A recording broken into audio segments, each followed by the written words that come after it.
Good morning. It is Monday, and we are about to start day 5 of the Lindsay Clancy trial. Couple of really interesting things that we're about to see in some upcoming witnesses. So far, what we've done, the tour of the home, all of the first responders, a lot of this stuff, while I understand how the prosecution thinks it lays a foundation, this trial, I think, will come down to the medical testimony. There's a couple of things that have already been said that I know we're going to revisit. One of them is one of those first responders, the guy with the mustache, who said that they gave her Narcan. That's what they're trained to do if they think that there is an opioid situation, and they are not trained to give it in any other situation. I am not a medical professional. I do not know. I'm gleaning this from other things that I've heard and read. But the reaction that Lindsay had to the Narcan shows that there was something else happening, some sort of head injury, based on how she reacted. I'm waiting for more testimony on that because I do not know all the details, but I'm quite certain there was a reason that the defense attorney went there, and I think that probably once the defense takes over, there will be medical professionals that tell us more about that.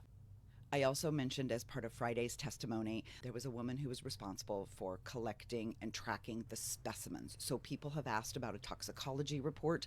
We haven't gotten there yet, but I think we will probably this week because that was the setup on Friday. When Lindsay was brought into the hospital, they took samples of both blood and urine, and there were several vials, and this woman detailed how she collected them, how she stored them, how she kept them safe until a warrant came in for her to hand them over to the Massachusetts State Police.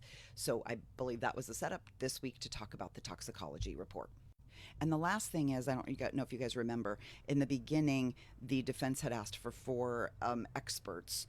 They were added sort of at the last minute that he wanted to testify for the defense. And the judge said no, unless something came up during the prosecution's presentation of their case that would require that specific type of rebuttal. And I don't know, what I'm waiting to see is, as more medical professionals, as more people talk about the wounds on the arms and the throat being really superficial, she wasn't bleeding through the bandages. I feel like we might be getting closer and closer to Kevin Reddington, the defense attorney, being able to convince this judge to let Dr. Elizabeth LaPosada come back in.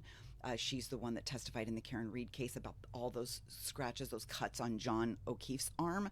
And so I'm waiting to see if there's a moment where he can present her and get her approved to be a rebuttal witness. So more to come on. That's my dream scenario, is if she could testify, because I happen to think she's brilliant. And this is just a general statement for those of you who are new here. I don't mean to sound like a bitch, but we're not going to do misinformation in the comment section, okay? I know some people have very strong feelings about Patrick. I have them too, but he is not on trial here. Okay, he is not the one that's been arrested. He is not on trial. He did not kill his kids. There is no evidence of that. And by the way, I am every bit as skeptical of the Massachusetts State Police as anybody. I've watched them try to frame people before. I know it happens, but I don't think that's the case here. Lindsay admits to what she's done, and yes, those of you that saying she murdered them, she did. No one has ever denied that. We all agree with you. That is exactly what happened. This trial is about whether or not she should be legally held accountable based on her mental state at the time that the crime took place.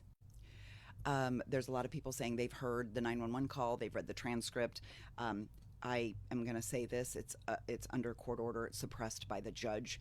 So what you're hearing and what you're reading probably isn't the real transcript. This is a televised trial, right?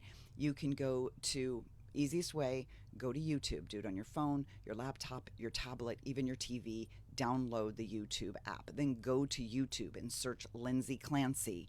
And then there's 4 or 5 different services like Court TV, Law and Crime. There's a bunch of different people who are on there posting videos every day of a live stream. So you can watch yourself with your 2 little eyes. You can watch every single minute of this trial.